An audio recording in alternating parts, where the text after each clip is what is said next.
राज्यात आता तिसरा पक्ष फोडण्याची तयारी सुरू, जयंत पाटलांचा खळबळजनक दावा।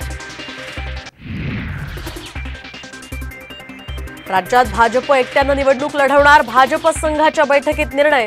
जितेंद्र आव्हाडांचा ट्विटरद्वारे दावा, तर अजितदादा शिंदे गटावरही साधला निशाणा।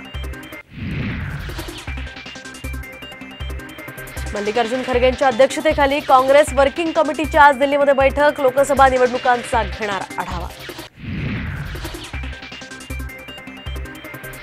ससून रुग्णालयामध्ये आता कैद्यांसाठी नवीन नियमावली, कैद्यांचा अतिरिक्त मुक्काम होणार कमी, तर नवी समिती ठेवणार लक्ष। राज्यामध्ये नाताळनंतर थंडी आणखी वाढणार, यवतमाळ जिल्ह्यामध्ये थंडीनं मोडला 10 वर्षांचा रेकॉर्ड, पारा 10 अंशांच्या खाली।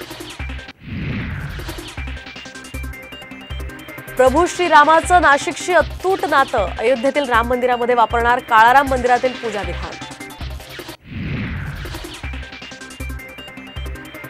फडणवीसांच्या वक्तव्यानं भाजपमधील अनेकांच्या मुख्यमंत्रीपदाच्या आशा पल्लवी, शिंदे अजितदादा गटाचं टेन्शन आता वाढणार।